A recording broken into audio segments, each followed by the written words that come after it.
జేసీ ప్రభాకర్ రెడ్డి లాంటి వారిని సమాజం నుంచి వెలివేయాలని ఉరవకొండ మాజీ ఎమ్మెల్యే విశ్వేశ్వర్రెడ్డి అన్నారు. 2 రోజుల క్రితం జేసీ చేసిన వ్యాఖ్యల మీద తీవ్ర స్థాయిలో ఆగ్రహం వ్యక్తం చేశారు. నాతో పాటు అనంత వెంకట్రామిరెడ్డి, రంగయ్యలను వ్యక్తిగతంగా ఇంట్లో వారిని ఎందుకు తిట్టారని ప్రశ్నించారు. అసలు ఆయనకు కోర్టులు, పోలీసులు, లాయర్లు, జర్నలిస్టులు, చివరకు ఆయన కుటుంబ సభ్యులను కూడా దూషిస్తూ ఉంటారన్నారు. ఇంత కుసంస్కారిగా జేసీ ఎలా ఉన్నాడో అర్థం కావడం లేదు.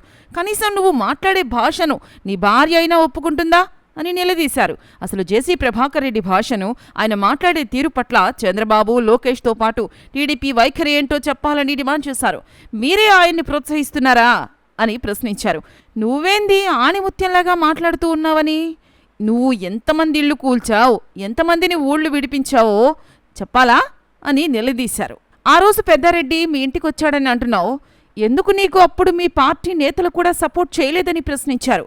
నీ విధానాలు, భాష, తీరు పట్ల మీ పార్టీ వారితో సహా అంతా అసహ్యించుకుంటున్నారన్నారు. బురదలో పడి చెలరేగిపోతున్నట్టు ఉంది నీ వ్యవహారం అంటూ మండిపడ్డారు.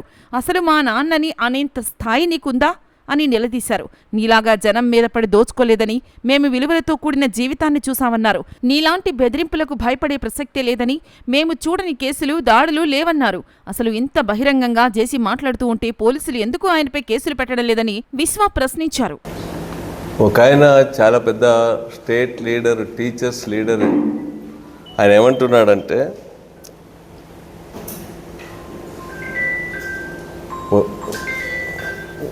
వదిలేద్దామన్నా పేడ పైన రాయేసి చిట్లించుకోవడం ఎందుకన్నా, మనము మర్యాద ఉన్న వాళ్ళం అనేటువంటి పద్ధతిలో ఉన్నాడు. ఇంకో పల్లెల వాళ్ళు వచ్చిన వాళ్ళు ఏమన్నారంటే, ఆయనకి పిచ్చి పట్టిందన్నా, ఆయన మీద ఏమో వదిలేద్దామన్నా, ఎందుకు మాట్లాడాలి ఆయన మీద అన్నా. ఇంకొక ఆయన ఏమన్నాడంటే, ఆయన అన్నీ వదిలేసినాడు, ఆయనకు మనం సమాధానం చెప్పేదన్నా, మనం ఏదో మర్యాదగా ఉండేవాళ్ళం అనేటువంటి పద్ధతుల్లో మాట్లాడాలి. అట్లా ఎవరికి ఫోన్ చేసినా కూడా ఆయన ప్రెస్ మీట్ చూస్తే అందరూ నవ్వుకుంటారు, లాఫింగ్ స్టాక్ అయిపోయినాడు ప్రభాకర్ రెడ్డి గారు అనేటువంటి మాట మాట్లాడుతూ ఉన్నారు. అంటే చాలామంది ఏమంటున్నారంటే, ఒక పనికిరానివాడు, పిచ్చివాడు, తిక్కోడు, ఆయనతో పాటు మనం ఎందుకు ఎగరాలన్నట్టుగా మాట్లాడుతున్నారు. కొంతమంది మాత్రం చాలా గట్టి రిప్లై ఇవ్వాలనేటువంటిది చెప్తా ఉన్నారు. అంత దారుణంగా మాట్లాడడం ఏంది, మేము సహించలేకపోతున్నాం, మా ఊళ్ళో అందరం లారీ వేసుకొని పోదాం అనంతపురికి అని అంటున్నారని చెప్పి ఒక సర్పంచ్ మాట్లాడారు. అట్లాంటి రియాక్షన్స్ ఉన్నాయి. ఈ ప్రెస్ మీట్ పైన చాలా విస్తృతమైన చర్చ జరిగింది. రాష్ట్ర వ్యాప్తంగా కూడా చాలా పెద్ద ఎత్తున యూట్యూబ్ ఛానల్స్లో కానీ, లేకపోతే సోషల్ మీడియాలో కానీ ఇవన్నీ కూడా పెద్ద ఎత్తున వాళ్ళ ముందుకు తీసుకుపోయారు. కానీ నేను చెప్పేది ఏమంటే, పెద్దారెడ్డి గారు, ప్రభాకర్ రెడ్డి గారు మాట్లాడిన పదజాలాన్ని మేము కూడా ఉపయోగిస్తే ఈయన మీకు కూడా ఏమైనా పిచ్చేమన్నా అంటారు. అంటే ఎవడు కూడా అట్లా దిగజారి మాట్లాడాలా పాలిటిక్స్లో అని చెప్పి ఎవరు కూడా కోరుకోవడం లేదు.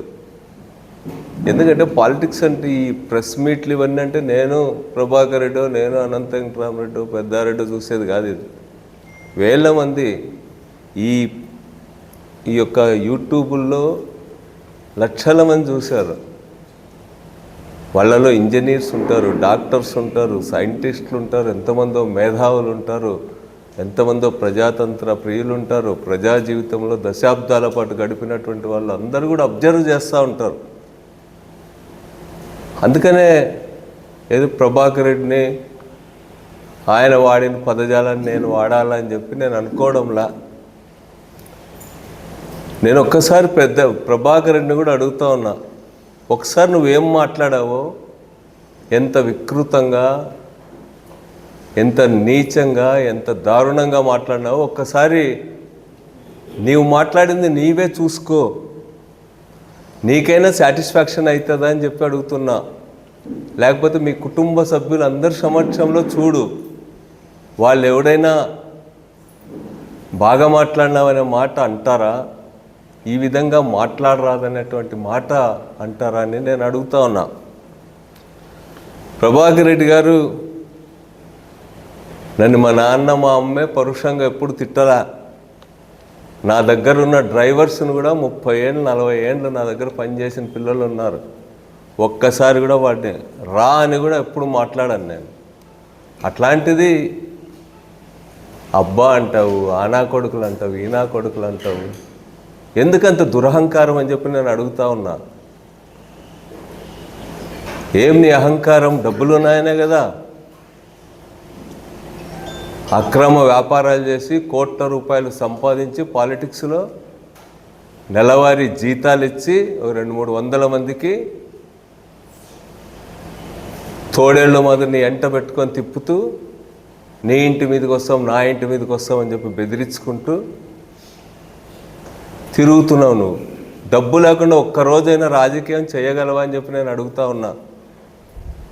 వాళ్ళ ఇంటి మీదకి వీళ్ళ ఇంటి మీదకి వస్తా అంటావు. వాడు జమ్ముల మడుకు పో, నీ జనాన్ని అంతా వేసుకొని పోగలవా నువ్వు? మేమేం నీ మాదిరి గుంపులు వేసుకొని తిరిగే వాళ్ళం కాదు. ఇన్నేళ్ళ రాజకీయాల్లో మహా అంటే 5 మంది 6 మంది పోతాం మేము ఎక్కడికి పోయినా కూడా. ఇవన్నీ చూసిన వాళ్ళమే మేము. చాలా భయానక వాతావరణంలో కూడా పనిచేసాం మేము. మా పైన లేని కేసులు లేవు. 302 చూసాం, 307 చూసాం, ఇంకా ఎన్ని ఉన్నాయో అన్ని కేసులు చూసాం. ఒక ఆడపిల్లలు రేప్ కేసులు తప్ప అన్ని కేసుల్ని ఎదుర్కొన్న వాళ్ళం మేము. ఎన్నో స్ట్రగుల్స్ ద్వారా బయటకు వచ్చినటువంటి వాళ్ళం మేమందరం కూడా. మేము నువ్వు బెదిరిస్తే బెదిరే వాళ్ళం అనుకుంటున్నావా? ఏమనుకుంటున్నావు నువ్వు అసలు? ఏం నీ వికృత చేష్టలు? అది ఏమి నీ ఆ చేతులు తిప్పడం ఏమి, గడ్డము తిప్పడం ఏంది, మీసాలు తిప్పడం ఏంది? ఎందుకంత వికృతంగా ప్రవర్తిస్తున్నావు అని చెప్పి నేను అడుగుతా ఉన్నా. ఆ వికృత ప్రవర్తనని ప్రజలు ఎవరైనా అభినందిస్తారా అని అడుగుతా ఉన్నా. నేను అంత చదివినా ఇంత చదివినా అన్ని భాషలు వచ్చు, ఇన్ని భాషలు వచ్చు, ఏం కాల్చుకు తినాక అవన్నీ? సభ్యత లేదు, సంస్కారం లేదు, ఒక నమ్రత లేదు, వినయం లేదు. ఒక 15 ఏళ్ళు 20 ఏళ్ళు 40 ఏళ్ళు 50 ఏళ్ళు పనిచేసిన రాజకీయాల్లో ప్రజా జీవితంలో ఉన్న వాళ్ళ పట్ల ఏ విధంగా సంబోధించాలా, వాళ్ళ గురించి ఏ విధంగా మాట్లాడాలా అనేది ఏమైనా తెలుసా? ఏం నేర్చుకున్నావు నువ్వు అని అడుగుతా ఉన్నా నేను. ఇన్నేళ్ళ రాజకీయం చేసినాం. మా తాత, మీ తాత, మీ నాయన వాళ్ళ గౌరవాన్ని ఏమన్నా నువ్వు ముందు తీసుకుపోయేటట్టు ఉందా నీది? అసలు జేసీ అంటేనే ప్రజలు అసహించుకునేటట్టు దిగజార్చినావు. మీ కుటుంబ ప్రతిష్టను దిగజార్చినావు. అసలు నువ్వు మీ కుటుంబానికే శత్రువు అని చెప్పి నేను అడుగుతా ఉన్నా. ఏం మాట్లాడుతున్నావు నువ్వు? ఏం పడితే అది మాట్లాడతావా? నువ్వేమన్నా ఆణిముత్యం అనుకున్నావా?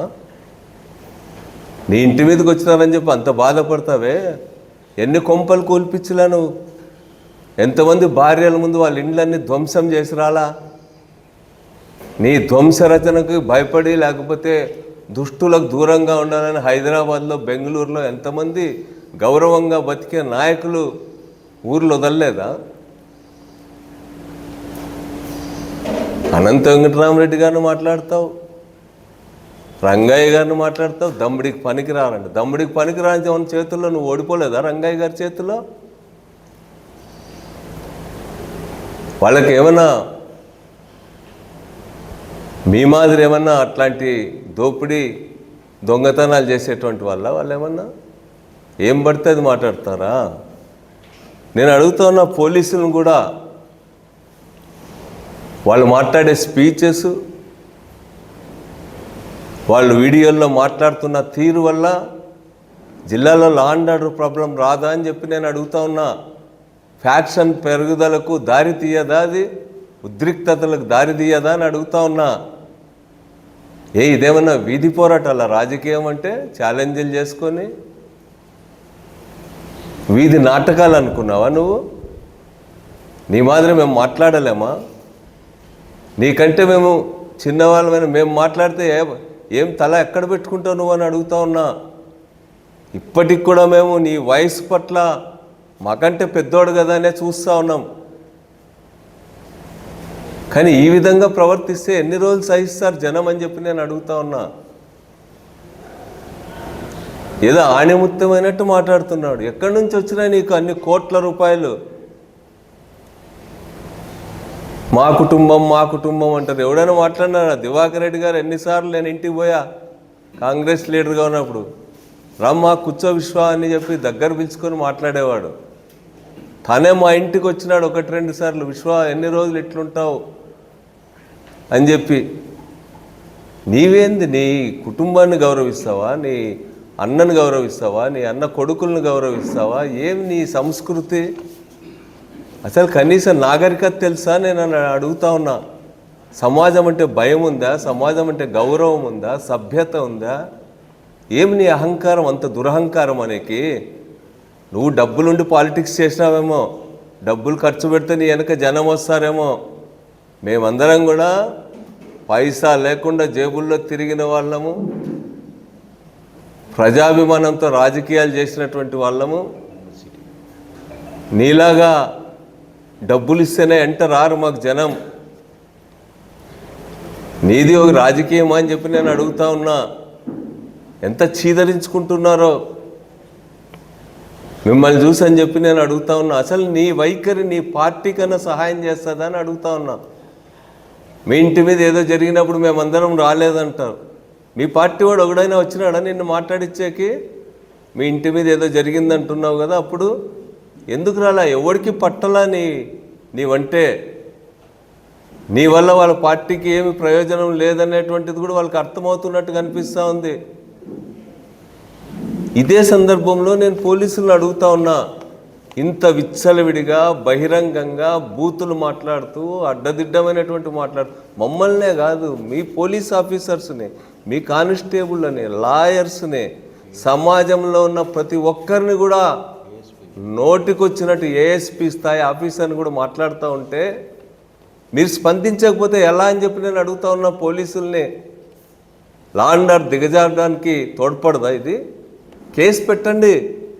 ఏం అధికారంతో మా పైన మాట్లాడుతూ ఉన్నాడు? మా అందరిపైన పార్లమెంట్ సభ్యులుగా పనిచేసిన వాళ్ళు, ఎమ్మెల్యేలుగా పనిచేసిన వాళ్ళం, ప్రజా జీవితంలో 10 సంవత్సరాలు పనిచేసిన వాళ్ళని నోటికొచ్చినట్టు మాట్లాడితే శాంతి భద్రతల సమస్య రాదా అని చెప్పి నేను అడుగుతా ఉన్నా. అదుపు చేయండి. మేము ఒక పూట రోడ్డు పైన కూర్చుంటే మా పైన కేసులు పెడతా ఉన్నారే. మా వాడు సోషల్ మీడియాలో ఏదైనా చిన్న వాక్యం పెడితే తప్పుడు కేసులు పెట్టి వేధిస్తూ ఉన్నారే. బహిరంగంగా మాట్లాడుతూ ఉంటే పోలీసులు కనపడదా అని చెప్పి నేను అడుగుతున్నా. ప్రభుత్వాన్ని కూడా ఒకటే అడుగుతా ఉన్నా. మీరు తెలుగుదేశం పార్టీని కూడా అడుగుతా ఉన్నాం. ఈయన ఏమన్నా బ్రాండ్ అంబాసిడరా మీకు అని చెప్పి అడుగుతా ఉన్నా. ఇట్లాంటి వాళ్ళు 10 మంది ఉంటే మీ పార్టీ సర్వనాశనం అవుతుంది. ఒక్కసారి ఆలోచించుకోమని చెప్పి నేను కోరుతా ఉన్నా. అసలు ఈయన పట్ల మీ వైఖరి ఏమని అడుగుతా ఉన్నా. ప్రభాకర్ రెడ్డి గారి మాట తీరుపైన, ప్రభాకర్ రెడ్డి గారి రాజకీయాలపైన, ప్రభాకర్ రెడ్డి గారి అరాచకం పైన, నిరంకుశత్వం పైన, దురహంకారం పైన మీ వైఖరి ఏమిటో చెప్పమని నేను తెలుగుదేశం పార్టీ వాళ్ళని అడుగుతా ఉన్నా.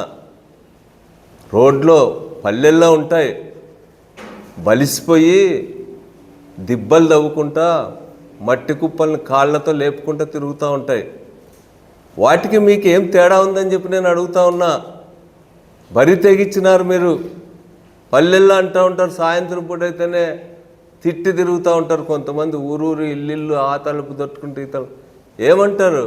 ఏం ఈరోజు చాలా ఎక్కువైపోయింది వీడికి, ఇంత తాగేసినాడు అంటూ ఉంటారు. అట్లా వాళ్ళని ఏం చేస్తారు? అందుకని నేను ఒక్కటే అడుగుతా ఉన్నా.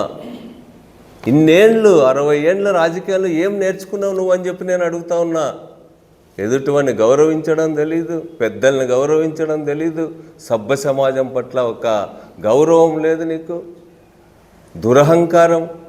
అసలు నీకు కుసంస్కారి నువ్వు అని అడుగుతా ఉన్నావు. సంస్కారం తెలుసా? ఒక లీడర్లు మాట్లాడితే, ఒక మనిషిని మాట్లాడితే వాళ్ళ కుటుంబ సభ్యులు ఏం బాధపడతారు, వాళ్ళని అభిమానించే వాళ్ళు ఎట్లా ఫీల్ అవుతారు అనేటువంటి కనీస మానవతా జ్ఞానం ఉందా అని చెప్పి నేను అడుగుతా ఉన్నా. ఏం పడితే అది మాట్లాడతావా? ఏం చేస్తావు నువ్వు? 20 జీపులు వేసుకొని వస్తావు అంతే కదా. మేము 5 మంది నలుగురే తిరుగుతూ ఉంటాం. నాకేం అట్లా నీ మాదిరి జనాన్ని వేసుకొని తిరిగే అలవాటు కూడా లేదు. అయినంత మాత్రం భయపడతామా? అన్నీ చూసినాం మేము కూడా. మా నాన్న మా తమ్ముడు హత్య గావించబడిన 2వ రోజే నడిచి తిరిగిన పల్లె పల్లె ఇల్లు తిరిగి జనాన్ని సమీకరించి ఎస్పీ ఆఫీస్ ముందు వందల మందితో ధర్నాలు చేశాం. భయపడలా. మాకు అప్పుడు జీపులు లేవు, మోటార్ బైకుల్లో తిరిగిన మా గన్మెన్ ఎక్కించుకొని మోటార్ బైకులో తిరిగి భయానక వాతావరణాల్లో పనిచేసినాం. హత్యలు జరిగిన 2 నెలలకే మా పార్టీ జిల్లా సెక్రటరీగా కమ్యూనిస్ట్ పార్టీలో పెడితే సంవత్సరంన్నర చేపల మీద ఆఫీసులో పడుకున్నాం. ఈ కష్టాలన్నీ కూడా మేము చూసిన వాళ్ళం. మేము ప్రజాభిమానంతో రాజకీయాలు నడిపేవాళ్ళం కాదు, నడిపేవాళ్ళం నీ మాదిరి దురహంకారంతో, డబ్బులతో, అక్రమ వ్యాపారాలతో, అక్రమ సంపాదనతో, దందాలతో పాలిటిక్స్ నడిపేవాళ్ళం కాదు. అందుకనే మాకేం భయం లేదు ఇట్లాంటివన్నీ కూడా.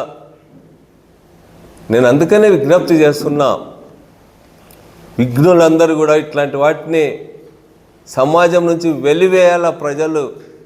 ఇట్లాంటి కంపు రాజకీయాలు, ఇట్లాంటి దుర్మార్గం రాజకీయాలు, ఇట్లాంటి నీచమైన రాజకీయాలని ఈరోజు వెలివేయాలని చెప్పి నేను కోరుతున్నా. మా అందరితో ఏం పని ఉందా నీకు? నీ తాడిపత్రులు తిట్టుకుంటున్నారు కదా ఇద్దరు బండబూతులను, మీరు తిట్టుకోండి, మీ కల్చర్కి సరిపోతుందేమో అది. మా అందరి జోలు ఎందుకయ్యా నీకు? మేమేమైనా అప్పుడు నీ మాదిరి అట్లా రాజకీయాలు చేసినామా? దందాలు నడిపినామా? పంచాయతీలు చేసినామా? డబ్బులు వసూలు చేసినామా? ఇన్నేళ్ల రాజకీయ జీవితంలో ఒక మచ్చ చూపించమని నేను అడుగుతా ఉన్నా. నీ అబ్బాయిని మా నాయన అంటావా? మా నాయన ఖాళీ గోటికి కూడా నీ రాజకీయం పనికిరాదని చెప్తా ఉన్నా. ఏం చరిత్ర ఉంది నీకు?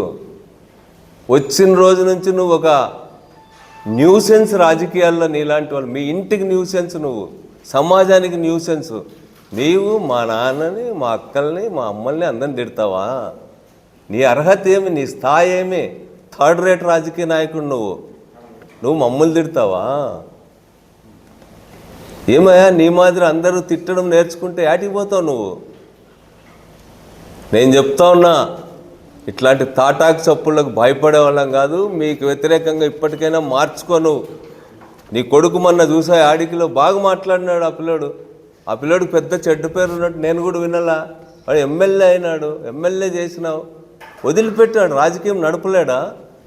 నీవు అసలు వాడి ఎదుగుదలకే అడ్డంగా నిలబడతా ఉన్నావు. నువ్వు నీవే మీ ఇంటికి శత్రువు, నీవే మీ ఇంటికి ఆటంకం అని చెప్పి నేను చెప్తా ఉన్నా. పిల్లలకు వదిలిపెట్టు, వాళ్ళు నడుపుతారు. నీకంటే బాగా తెలిసిన వాళ్ళు, మాకంటే కూడా బాగా ఇప్పుడున్న పిల్లలు తెలివైనటువంటి వాళ్ళు. వదిలిపెట్టి వాళ్ళకు. ఏది పోయినంతకాలం ఇవే రాజకీయాలా? ఈ కంపు రాజకీయాలు, గలీజ్ రాజకీయాలు, ఇండ్లు ధ్వంసం చేయించడం, వాళ్ళ ఇండ్లలో టెలివిజన్లు పగులు కొట్టించడం, ఫోన్లు పగులు కొట్టించడం, కాల్పులు జరపడం. ఇదేనా రాజకీయం అంటే? ఎప్పుడైనా నీ అజెండాలో రాజకీయంలో ప్రజలు ఉన్నారా ఎక్కడైనా? ఏమనంటే నేను తాడిపత్రి డెవలప్ ఎవడో లేదన్నాడు. తాడిపత్రిలో అండర్గ్రౌండ్ డ్రైనేజ్ చేసినాం, మున్సిపాలిటీ అభివృద్ధి చేసినాం. మేమేం కాదనమే. అది చేసినంత మాత్రాన ఎవరిని తిట్టాకైనా, ఏ అరాచకం చేసాకైనా నీకు పవర్ వస్తుందా అని చెప్పి నేను అడుగుతా ఉన్నా. ఇప్పటికైనా చెప్తున్నా, విఘ్నతతో ఉండు. నీతో పాటు నేను కూడా శాసనసభలో ఉన్నా. నన్ను ఎప్పుడూ అభినందించేవారు మీరు. నేను మాట్లాడుతుంటే పక్కన మీ కొలీగ్స్ని కూడా ఉండు, మా విశ్వ మాట్లాడుతున్నాడు విందామనేవాడు. నాకు తెలుసు అవన్నీ. కానీ ఇప్పుడు ఎందుకు ఇంత దారుణంగా దిగజారాలా ఈ వయసులో? నేను అనేది ఏమంటే, అసలు నీ వల్ల జేసీ అనే పదానికే విలువ లేకుండా చేస్తూ ఉన్నావు. అవన్నీ ఎందుకని అడుగుతా ఉన్నా. పోలీసులకు నేను విజ్ఞప్తి చేసేదంటే, కేసు పెట్టండి, ఇట్లాంటివి అరికట్టండి. ఎక్కడికి దారి తీసాం? మీ పోలీస్ ఆఫీసర్ని తిడతాడు, ఎస్పీ గారితో సహా అందరినీ తిడతాడు, ఇంకో రోజు పొగుడుతాడు. అందరికంటే మేధావైన డాక్టర్లు పనికిరాదంట, లాయర్లకు చట్టం తెలీదంట, రాజకీయ నాయకులకి ఏమీ తెలీదంట, బొట్టు వాల్యూ చేయరంట. నీవు అంత వాల్యూ చేసేవాడా? నిన్నేమనుకుంటున్నారో? నీవే డబ్బులు ఇచ్చి సర్వే చేయించుకో, తెలుస్తుంది నిన్ను ప్రజలు ఏమనుకుంటున్నారో, ఎంత అసహించుకుంటున్నారో, నీ భాష పట్ల ప్రజలు ఏ వైఖరితో ఉన్నారో తెలుసుకో. పాలిటిక్స్ అంటే సమాజం గురించి ఒక భయం ఉండాలా. సమాజం అంటే లెక్కలేనివాడు ఎప్పుడు కూడా పాలిటిక్స్లో 4 సీట్లు గెలవచ్చు, 4 ఇది గెలవచ్చు, కానీ గౌరవాన్ని నువ్వు సంపాదించుకోలేవని చెప్తా. అందుకని నేను ప్రభాకర్ రెడ్డి గారికి మళ్ళీ ఆ రోజు ఏ మూడ్లో ఉండి మాట్లాడినాడో అంత ఘోరంగా మాట్లాడడం అనేటువంటిది నేను తీవ్రంగా ఖండిస్తున్నా. నేనే కాదు, అందరు కూడా ఇట్లాంటి దాన్ని ఖండించాలని సోషల్ మీడియా ద్వారా ఇతరత్ర కూడా ఈ పదజాలాన్ని మేము అంగీకరించమనేటువంటి రీతిలో అందరూ కూడా స్పందించాలని కోరుతున్నాం. నీవు జగన్ గారిని తిడతావు, విజయమ్మ గారిని తిడతావు, మళ్ళీ ఒకసారేమో జగన్ లేకపోతే నేను చైర్మన్ అయ్యిండేవాడు కాదంటావు, హ్యాట్సప్ జగన్ అంటావు. ఏం అసలు నీ దానికి ఏమన్నా ఒక బ్యాలెన్స్ ఉందా నువ్వు మాట్లాడే దాంట్లో? నేను కోరేది ఏమంటే, ఇన్నాళ్ళు పాలిటిక్స్లో ఉన్నావు, గౌరవంగా ఉండు, మర్యాద ఇచ్చి పుచ్చుకోండి. నేను ఎప్పుడు నిన్ను అన్నానే సంబోధించేవాడిని. నీవు కూడా నేను కనపడితేనే కౌగులించుకునేవాడివి. కానీ ఎందుకు నిన్ను అట్ట మాట్లాడినావు? నన్నే కాదు, ఆ వెంకటరామరెడ్డి గారిని, రంగయ్య గారిని, ఏం వాళ్ళంతా ఎంపీలుగా పనిచేసిన తిట్టు. నీకు రాజకీయాలను విమర్శించు, లీగల్ సెల్ వాళ్ళని తిడతావు, లాయర్లను తిడతావు, విధానపరంగా విమర్శ చేయి. మీ వైఎస్ఆర్ పార్టీ విధానం తప్పని చెప్పు. జర్నలిస్టులు ఇంకెంత ఘోరంగా తిడుతుంటాడో పాపం. వాళ్ళే తిట్టించుకుంటారు, వాళ్ళే రాస్తుంటారు ఆయన గురించి కూడా, వాళ్ళకే వదిలిపెడతామా? కానీ తప్పు కదా ఆ విధంగా గౌరవంగా ఉన్న వాళ్ళు. మేము ఇప్పుడు ఒక ప్రెస్ మీట్ పెడదామంటే ఒక 5-6 మంది జర్నలిస్టుల దగ్గర ఏం మాట్లాడితే బాగుంటుందన్నా, ఎట్ట మాట్లాడితే బాగుంటుందన్నా అని అడుగుతాం. అదొక గౌరవం, వాళ్ళకున్న అనుభవం మీద మాకున్న ఒక విశ్వాసం. మాకు తెలియక కాదు, 4 చోట్ల కూర్చొని లేస్తూ ఉంటారు, ఎట్లా బాగుంటుందని అడుగుతాం. నీకు ఎవరి మీద గౌరవం ఉందని చెప్పి నేను అడుగుతున్నాను. అందుకనే నేను మిమ్మల్ని అందరినీ కూడా కోరేది ఏమంటే, ఇట్లాంటి రాజకీయాల్ని అందరూ వ్యతిరేకించాల్సినటువంటి అవసరం ఉంది. ముఖ్యంగా ప్రజానీకానికి, డెమోక్రటిక్ ఫోర్సెస్ని అడుగుతున్నాం. మేము ఇంకొక ప్రెస్ మీట్ కూడా నువ్వు ఈరోజు పెట్టొచ్చు, పోయి ఇంకా బూతులు తిట్టొచ్చు. కానీ ఎందుకు కంప మీద రాయి ఎందుకు వేస్తావు అంటున్నారు కొంతమంది. నేను అడుగుతాను, ఈ కంపుని అట్లే వదిలిపెడితే దుర్వాసన కొట్టి మొత్తం అక్కడున్న ప్రజలంతా కూడా రోగగ్రస్తులను చేస్తుంది అది. అందుకని దీన్ని ఎవడో ఒకటి ఆడవతే ఎదుర్కోవాల్సిందే, ఎదుర్కొంటాం. ఈరోజు కాదు, ఇప్పటికైనా మీరు ఆపుకోకపోతే 1000 మందిని సమీకరిస్తాం, ప్రజల్లోకి పోతాం. ఇట్లాంటి హింసా రాజకీయాలు, ఇట్లాంటి అప్రజాస్వామిక రాజకీయాలు, నిరంకుశ రాజకీయాలు, దిగజారుడు రాజకీయాలకు వ్యతిరేకంగా ప్రజాభిప్రాయాన్ని కూడగడతాం. తెలుగుదేశం పార్టీ రాష్ట్ర నాయకత్వాన్ని కూడా ఆలోచింపజేసేటట్టు ఈ స్ట్రగుల్ని ముందుకు తీసుకుపోతాం. తొందరలోనే మా జిల్లా పార్టీ చర్చించుకొని వీటన్నిటిని మాట్లాడతాం అనేటువంటి విషయాన్ని కూడా